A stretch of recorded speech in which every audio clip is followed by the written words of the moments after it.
The next bill on the calendar for today is House File 3900. The clerk will report the bill.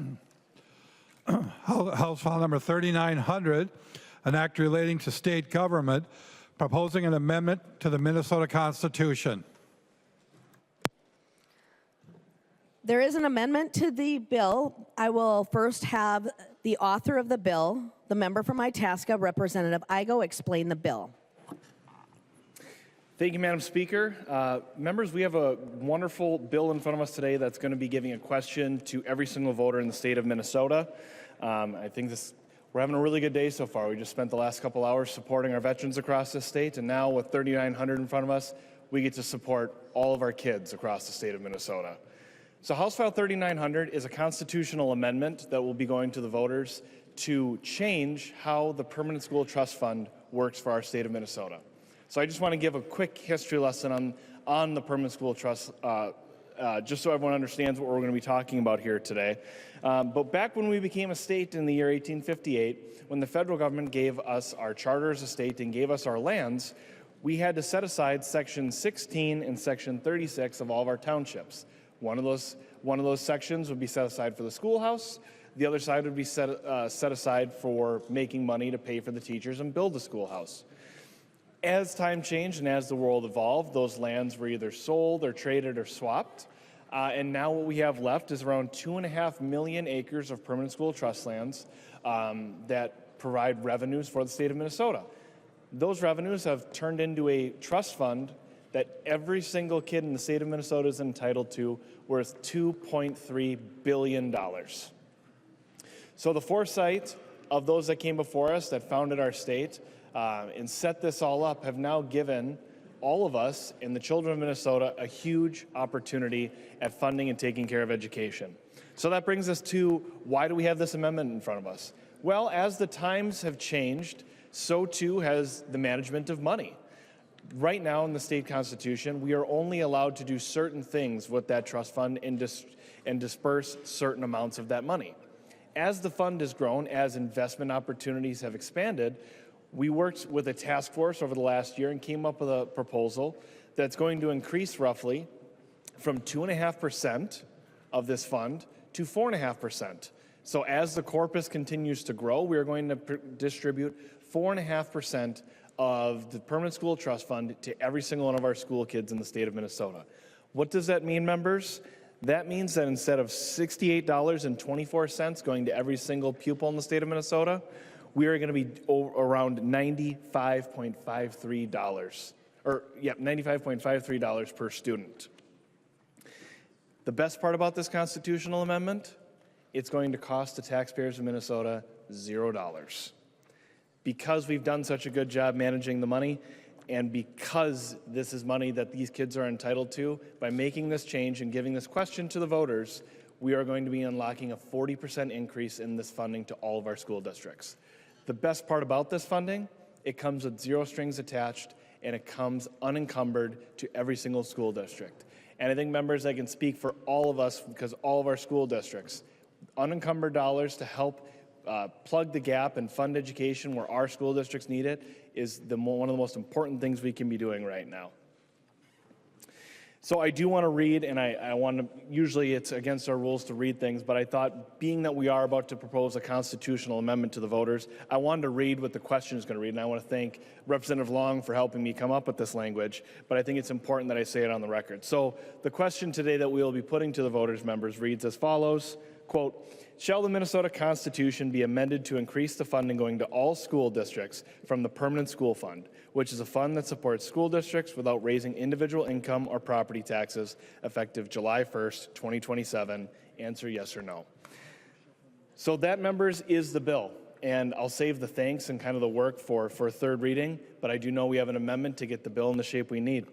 Thank you, Mr. Speaker. There's an amendment at the desk. The Chief Clerk will report the amendment.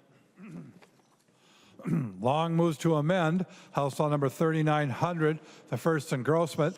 The amendment is coded A7. I recognize a member from Hennepin, Representative Long. Thank you, Mr. Speaker. This is a pretty straightforward amendment. It would align us with the Senate language, and it is a technical amendment to get the State Board of Investment the administrative funding they need. And I'll save comments on the bill for third reading as well. I recognize a member from Itasca, Representative Igo. It's highly technical and a good fix. Vote green. Seeing no further discussion, all those in favor of the amendment, please signify by saying aye. Any opposed, say no. The motion prevails. The amendment is adopted. There are no further amendments at the desk. The Chief Clerk will give the bill its third reading. Third reading, House File Number 3900, as amended. Third reading. Discussion of the bill. I recognize a member from Stearns, Representative O'Driscoll. Thank you, Mr. Speaker and members.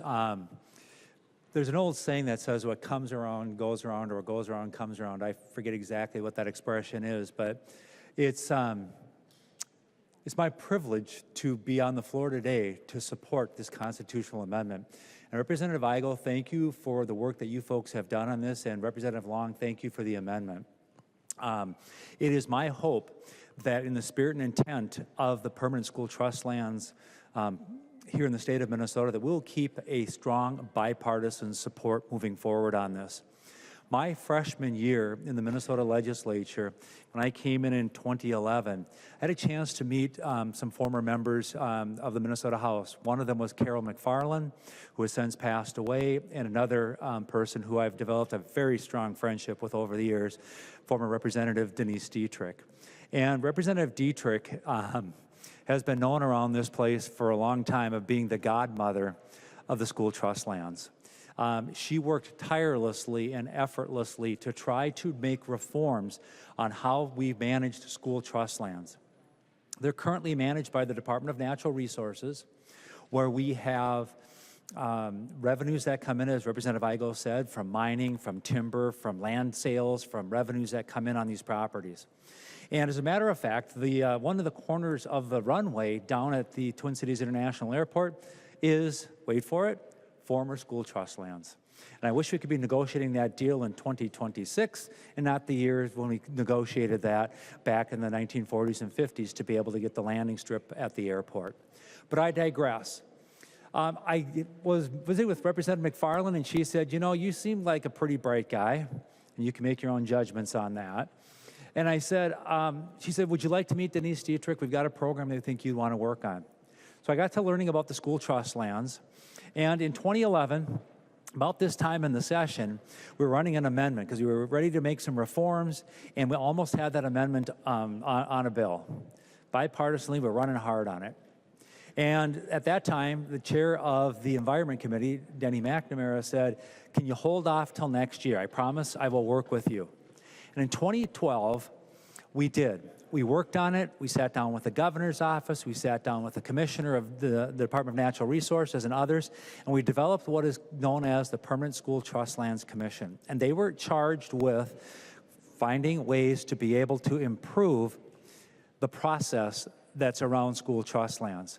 And I want to, again, just underscore what school trust lands are. In the United States, in order for a state to become a state, the federal government requires that each state set aside at least one, and in many cases more, if the state so chooses, sections of land in a township for the purpose of funding school education. And if you remember the TV show and the book series, Little House on the Prairie, a Minnesota-based author, Laura Ingalls, that's where the kids went to school. And the monies to pay for the teacher and the supplies at the school came from the sale of timber and other resources that were on these properties. And that's how we funded education. Move that ahead to the modern form of education that we have, where we've got co-chairs Krisha and co-chairs Joachim on the Finance Committee and others who sit on that committee. We've got the State General Fund that helps back and support education. But all along, funds that have gone into the monies that have been raised and revenues that have come in that have gone into the School Trust Lands Fund, managed by the State Board of Investment, and that fund has been growing over the years. And this constitutional amendment is very important because it allows for a change in some discretion in the formula about how we pay out money to school districts. The beautiful part about this is every kid is a kid is a kid. That's what we always said. Every school district, every kid in the school gets the same amount of money sent to the school. It's not how we calculate compensatory aid or other school aids that we have from the general fund.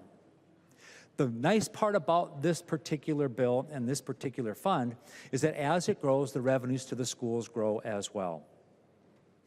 And I remember when I was working on this bill, there was a very colorful character that has since left the legislature and has passed away by the name of Tommy Rukavina. And Tommy Rukavina and I became pretty darn good friends. Tommy used to sit kind of diagonally from where I'm at over in what we'll call the DFL dog pound.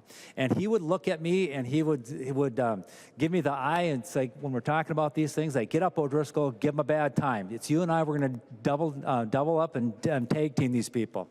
And Tommy was very, very big on a phrase that surrounded school trust lands. And he would say this: O'Driscoll, they're screwing the kids on the trust lands.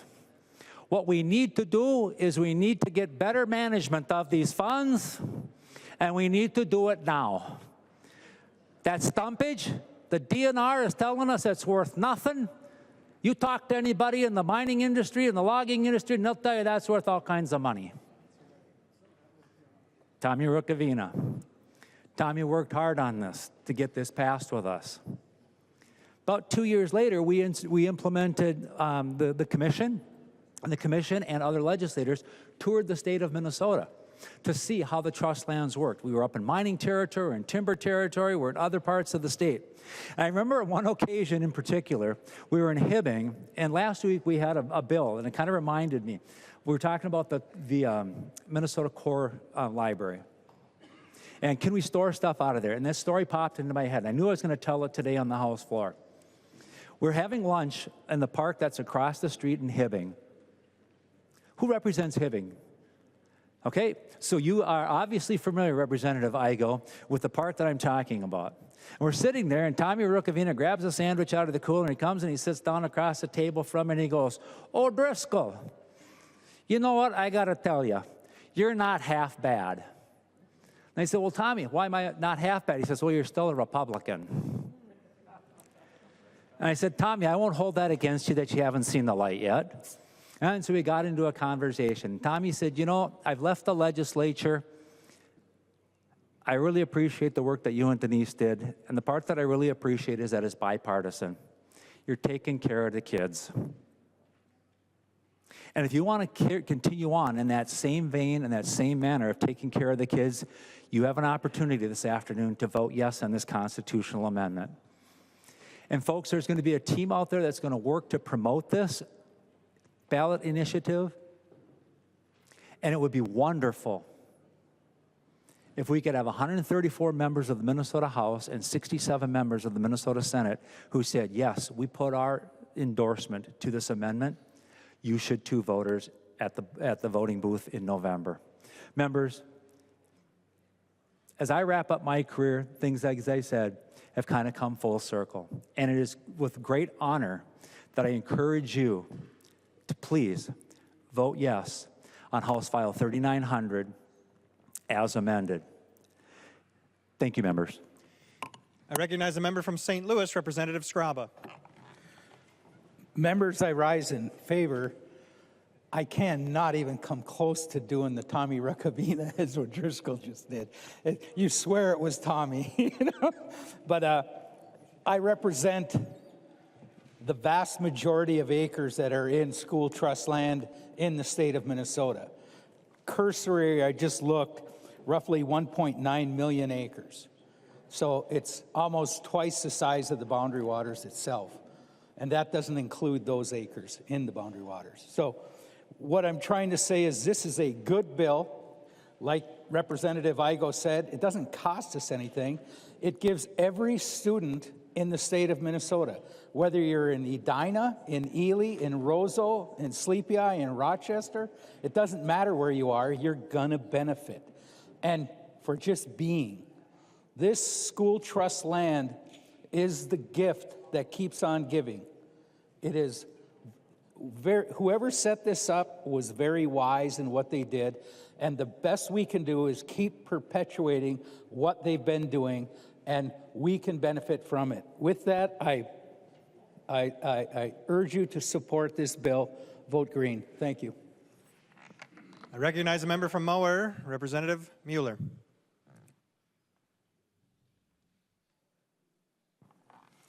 Thank you, Mr. Speaker, and thank you, members. Hopefully you were able to get the handout from Representative Igo, as it has a lot of the member or the advocates talking about the importance of this bill. They talked about how this constitutional amendment, if passed, would represent that this is an opportunity to strengthen education funding in Minnesota without raising taxes and without drawing from the state general fund. This is Minnesota money for Minnesota schools. This is Minnesota money for our students, for our teachers, for our families. Minnesota families, Minnesota students. And in a time where we're seeing our schools struggle with budgetary cuts caused by heavily mandated policies and by requirements to cut funding, millions of dollars of funding, except if you work at MDE. Instead, there you get millions of dollars of extra money. But in a time when they're cutting funding so much from our education governor Walz, this is a way for us to say we are going to have Minnesota money for Minnesota schools. These funds are generated from the Minnesota lands, and this is a per pupil basis. And despite all the hearing that we had in the last couple years about how we've had historic funding to schools, the historic funding was historically siloed and mandated away. So while people were trying to say, I thought you got a lot of money, how come you can't do all this extra stuff? They said, well, the legislature told us exactly how to spend it, so we can't spend it where we want to. This is what they're looking for. They're looking for fair and flexible funding that our schools can use for the needs that they see in their community.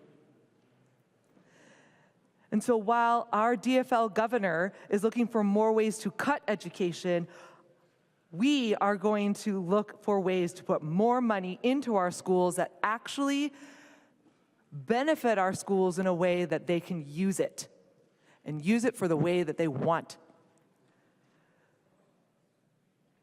We need to make sure that we pass this bill so that our voters can vote this in, and that we can see more money for our Minnesota money for Minnesota students. Thank you, Mr. Speaker. I recognize a member from Freeborn, Representative Bennett. Thank you, excuse me. Thank you, Mr. Speaker and members. And Representative Igo, thank you for carrying this. This is an important bill, an important amendment to bring forward to the people of Minnesota. I love it because this is money coming directly from Minnesota and going directly to Minnesota students. And I think we all have the shared recognition, no matter where we sit in this chamber, that our schools are hurting right now. If we were talking in the business world, we would say they're going bankrupt, and they are. They have been inundated with so many mandates and other types of cuts that they are now having to cut staff, cut classrooms, cut teachers and programs. Just in Albert Lea alone, where I live, the Albert Lea area schools are cutting $2.5 million this next school year, and they will need to cut that same amount for at least 3 years in a row.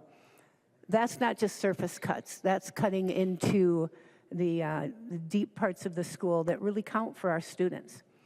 So this is clean funding. It's per pupil basis, no mandates attached, no strings attached.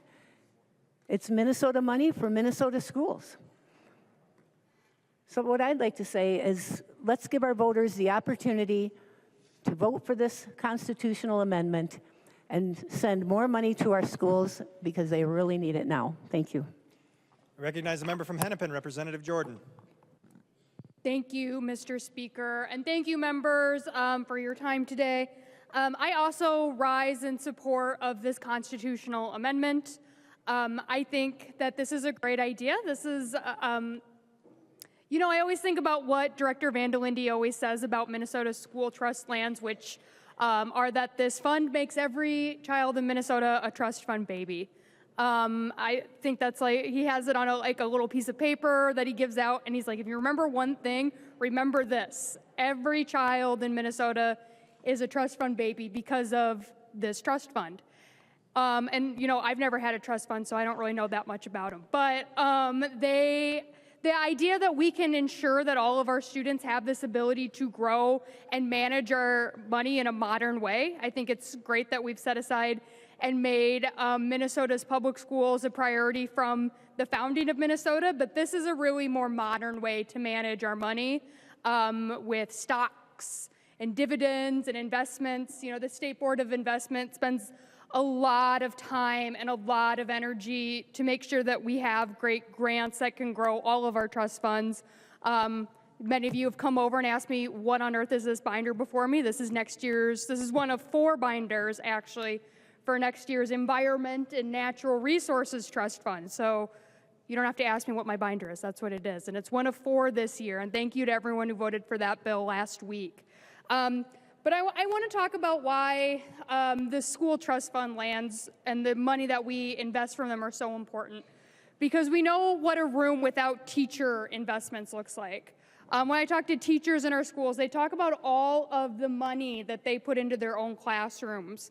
You know, I think we hear from our constituents about how it's harder and harder because of inflation and tariffs and all of this, how school supplies are going up and up and up. And so, you know, you even just think about the Kleenex boxes that teachers have to buy, that parents have to buy. And so when you think about, you know, it's $66, but it's going up even more, that's a real amount of money. And if you tell a teacher this is going to result in $60 more per student in their classroom, they're going to say, yes, absolutely, we need that money in our schools.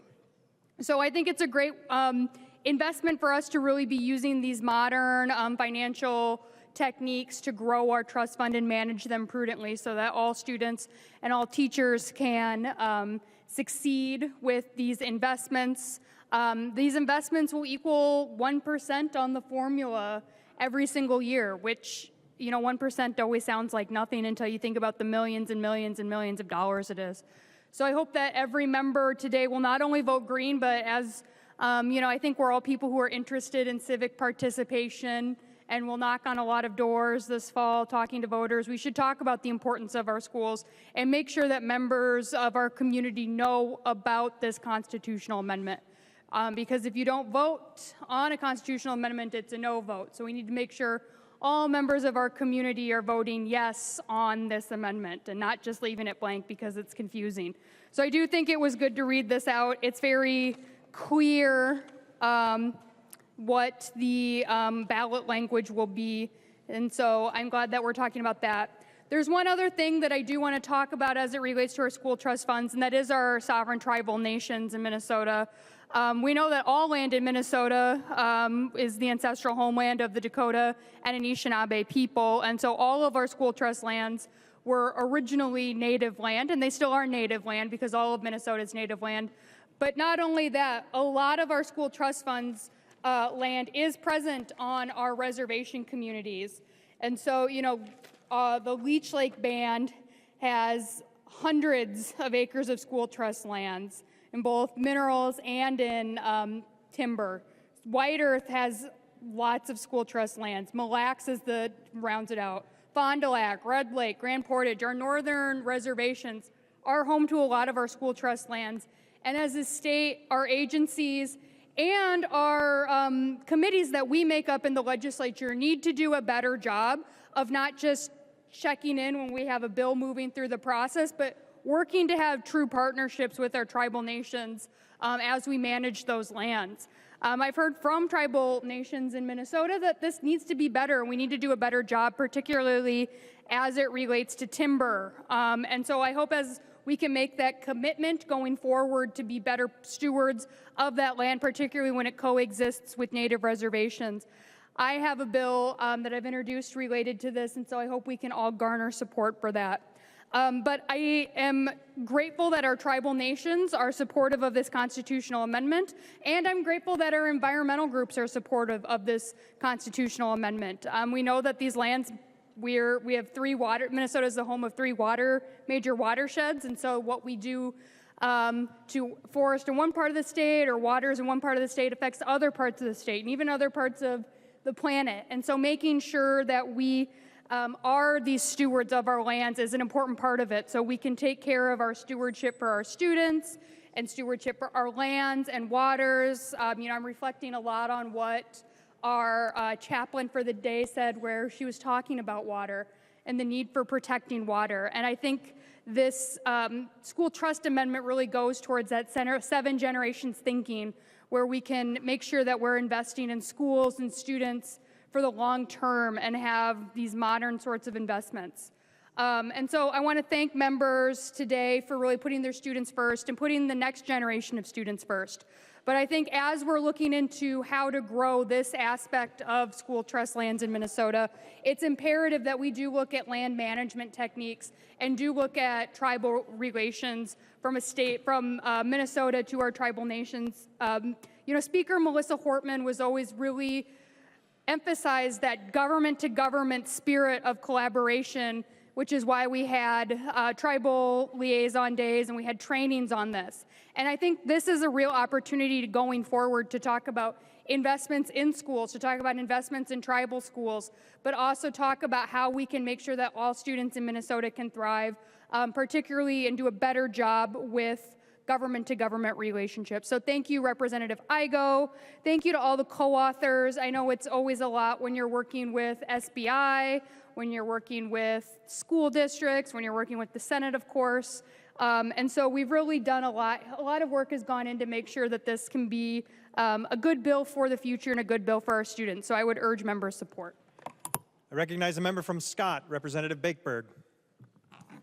Thank you, Mr. Speaker. Thank you, members. Thank you, Representative Igo, for this bill. And to the school trust land members that are on the committee, thank you. And Representative Long, thank you for bringing the amendment to just get the bill even better. So I think I just want to, I'm glad I was able to follow Chair Jordan, because she talked about the importance of the people doing the work every single day in our schools. And if you look at the letter that Representative Igo sent out, at the bottom, it says across Minnesota, school districts are managing significant financial strains that are forcing difficult choices. And I just want to make it very clear, those choices are people. The majority of a school district budget is people. So Representative Jordan talked about having having teachers. This is going to be able to have more teachers in the classroom. This amendment, this constitutional amendment, will do that. It will provide more revenue so the local districts will have the funding and the flexibility to put it into their local needs. That's a significant piece of this legislation that is fantastic. We need to have more unencumbered dollars for our schools to do that.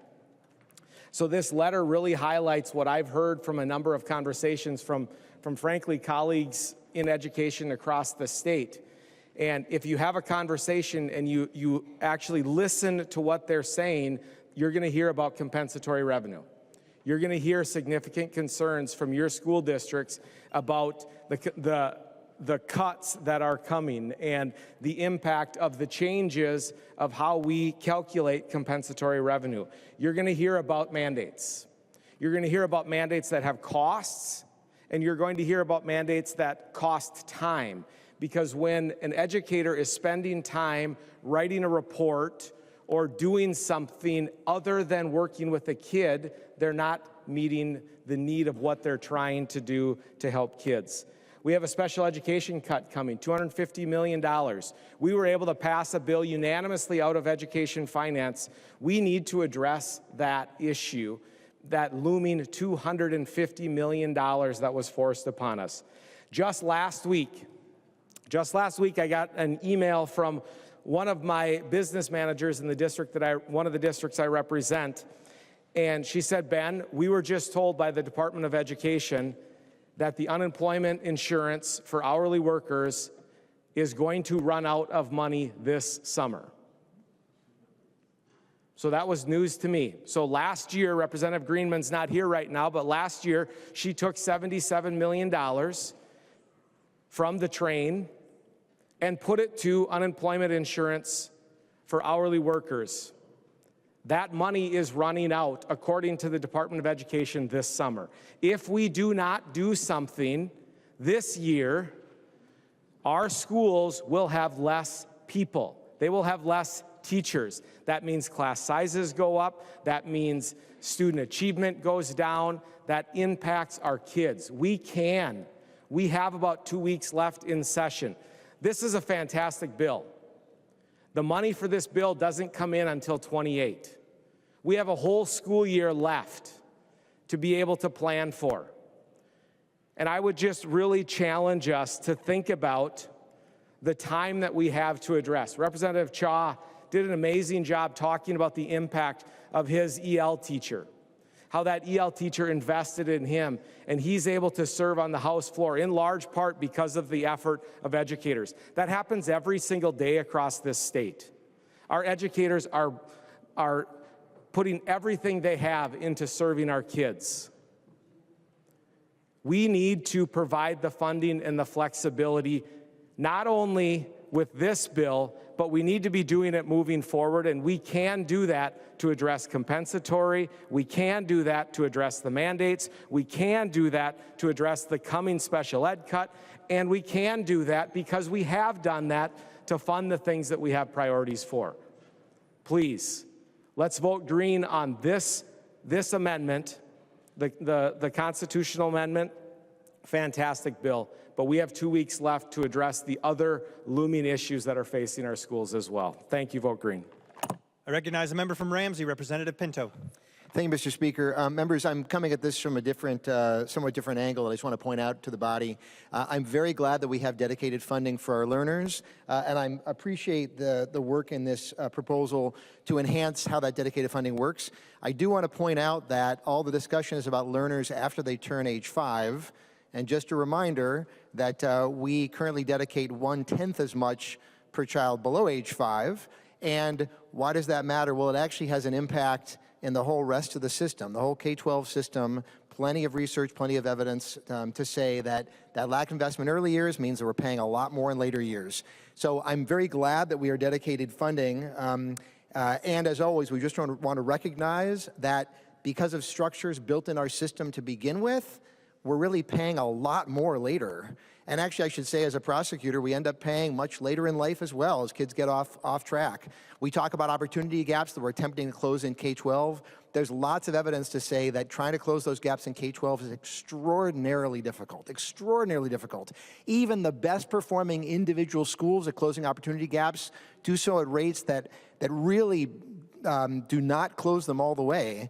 It's that difference in the early years. So members, whenever you think about dedicated funding for learning, that's great, but recognize you're thinking about dedicated funding for learning at a certain age. Let's make sure to do that, and let's please, going forward, be thinking about the younger years as well, because we're going to pay now or pay later. And it's time, I think, long past time that we come at this from a different angle. So I appreciate this particular proposal, and let's try to think more broadly about our learners as well. Thank you, Mr. Speaker.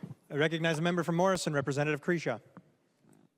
Thank you, Mr. Speaker and members. And Spencer, Representative Igo, thank you very much. Well done.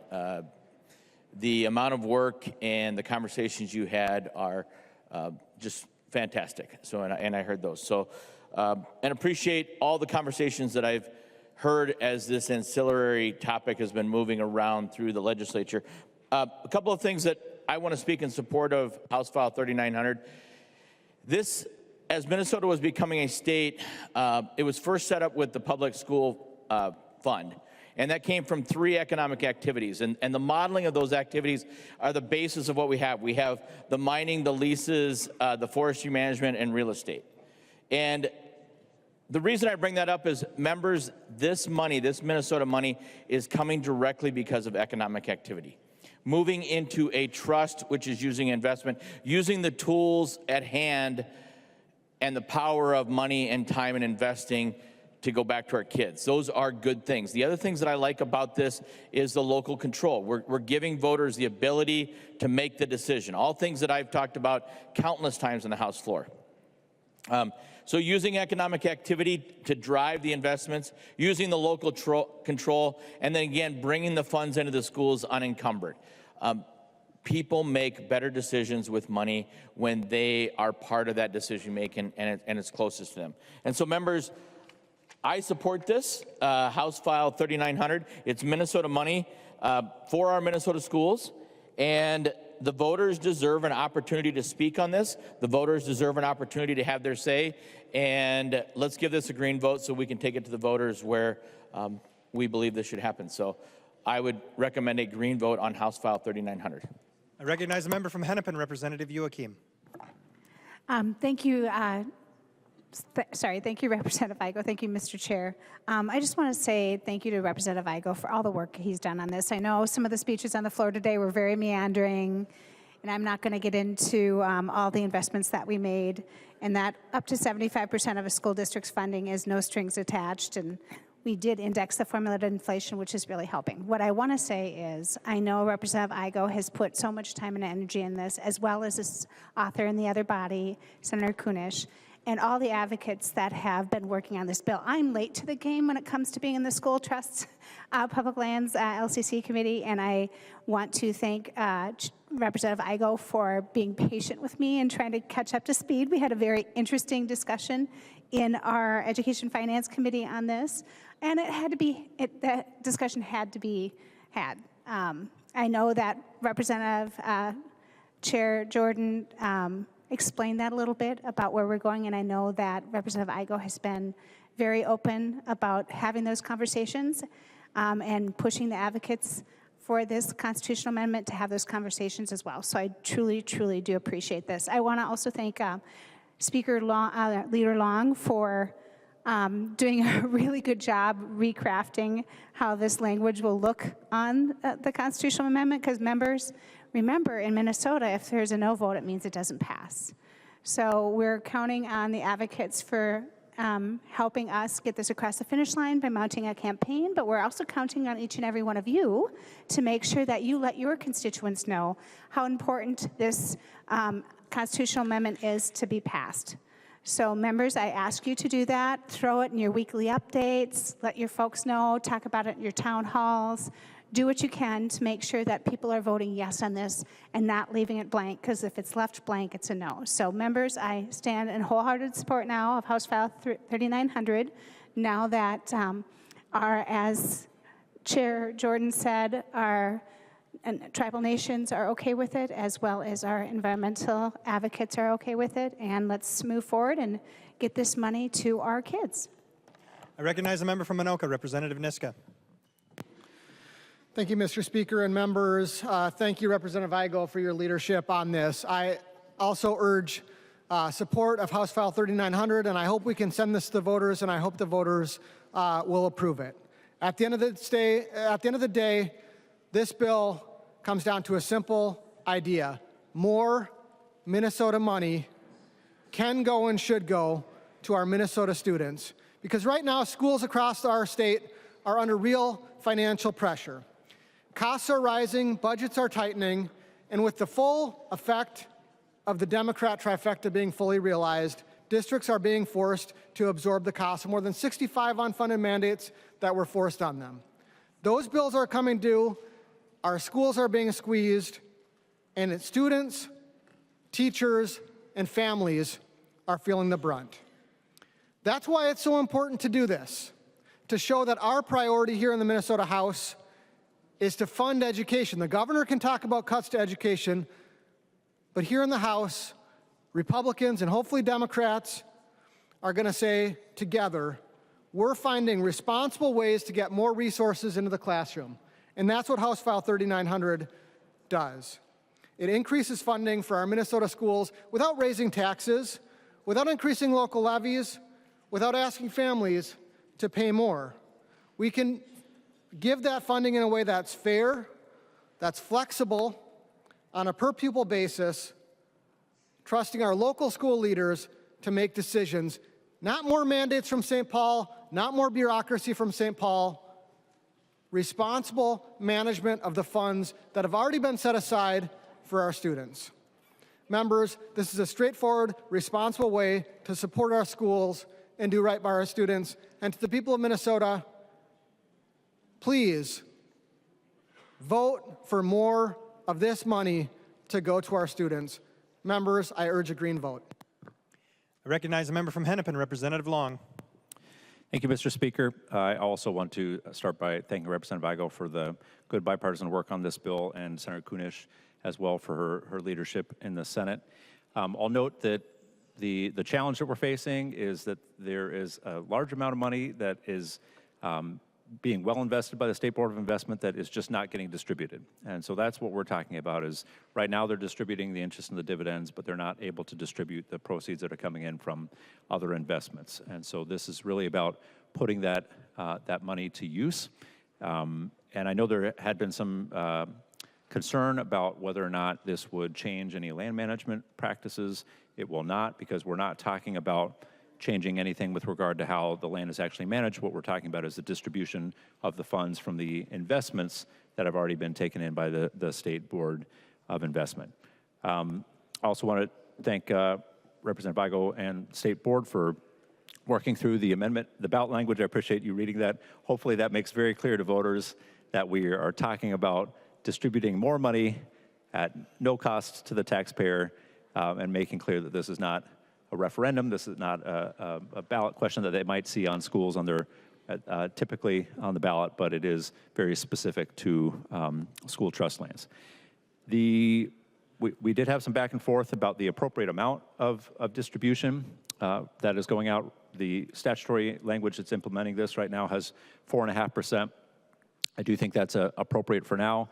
I will say that I'm glad that that is a question that will be left to future legislators so that we can continue that discussion. The average rate of return right now is about 8% for what the State Board is earning on this fund. And so it does feel like there is some delta between 4.5 and 8 that we might be able to revisit in a future session. But I think for now, 4.5 does seem appropriate. And I did want to ask if Representative Igo would yield to a question. He will yield. Representative Long. Thank you, Mr. Speaker. So, Representative Igo, we've had some back and forth on the tribal land component of this, and I think we heard from Representative Jordan about the impacts that having school trust lands on tribal lands has, which I know you understand well.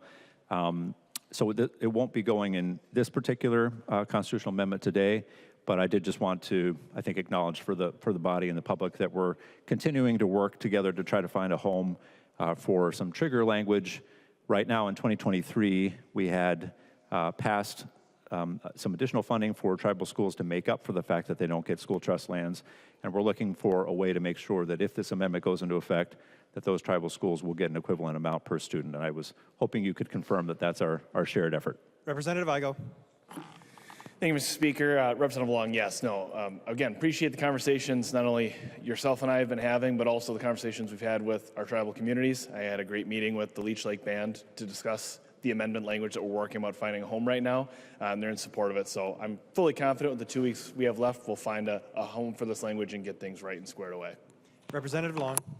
Thank you, Mr. Speaker. Thank you, Representative Igo. I appreciate that. I do think it's important that we find a home for that, even though we have this language in place right now. If we do increase the distribution, it would be a real strong signal to our tribal partners if we're able to say that we will be increasing that to match what other school districts are getting per pupil. And had some good conversations with Leech Lake as well.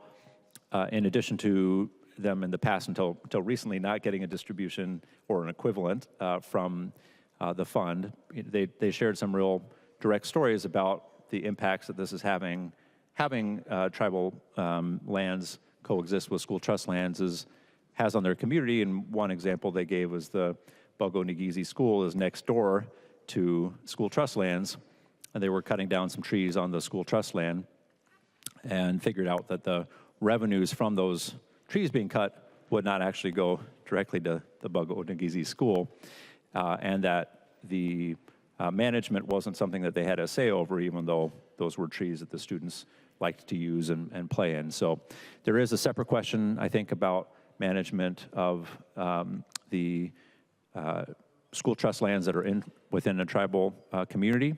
And I know that that's not for this bill, but we are working on a work group as well that would look into those issues and hopefully could come back to the legislature with a recommendation for how we could manage better some of the school trust lands that are in tribal lands as well. And I'm hopeful that that can be something that we look at in the future, and I'm glad that this amendment has prompted that conversation for us, because I think it's an important one for us to take a look at, and an overlooked, I think, issue for us as a legislature. So again, I just want to thank the bipartisan work that's gone into this. I certainly know that my school district in Minneapolis could benefit from this funding, and I know a lot of school districts around the state could benefit from this well, and look forward to moving this forward today and getting to a place where we can put this in front of the voters. Thank you, Mr. Speaker. Any further discussion? I recognize the author of the bill, the member from Itasca, Representative Igo. Well, thank you, members, for a great discussion on the bill today, and thank you all for your support on the issue. I just want to start by saying some thank yous, because something like this doesn't come together alone. And I first want to thank the task force that put together this language that we have in front of us today. It was a very broad group of folks from around the state that worked really closely with the School Trust Commission and the State Board of Investment. They spent a lot of time over the last year and a half bringing this language together and working with us as legislators to get this in the right place. So thank you to all of them. I want to thank Chairs Krisha, Chair Joachim, for working with me to get us in front of committee and get this bill moving early in session. Also want to thank everyone on the School Trust Commission, members in the House and the Senate.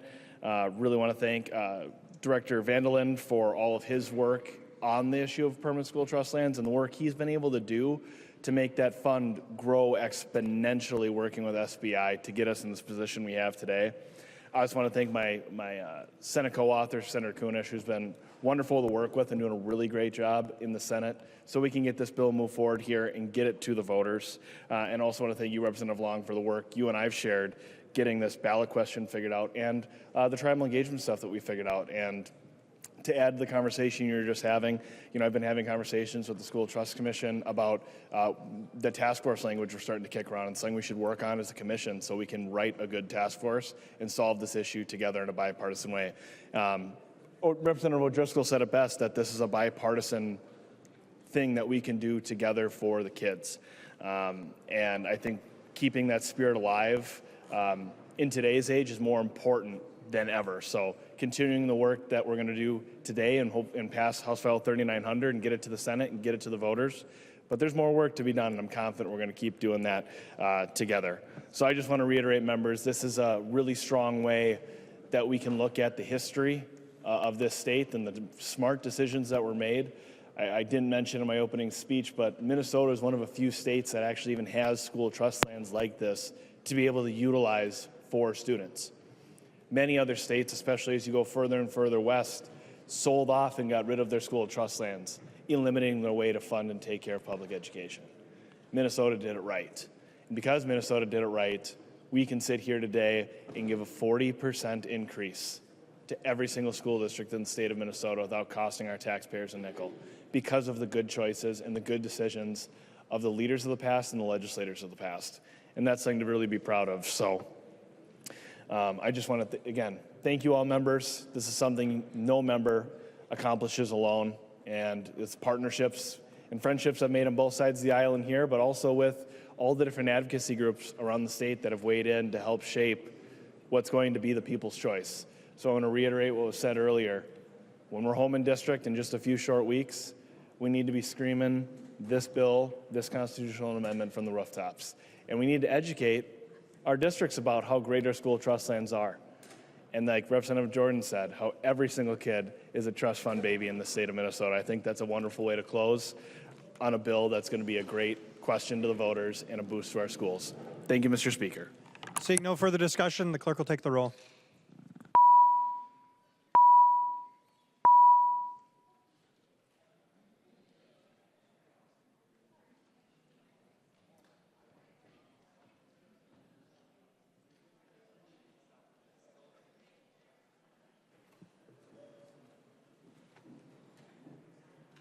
The clerk will call the name of the members voting remotely.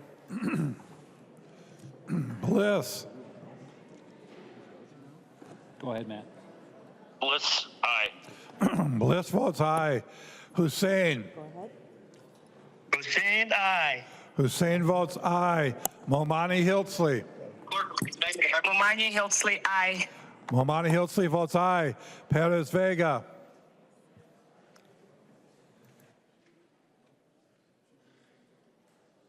The clerk will close the roll.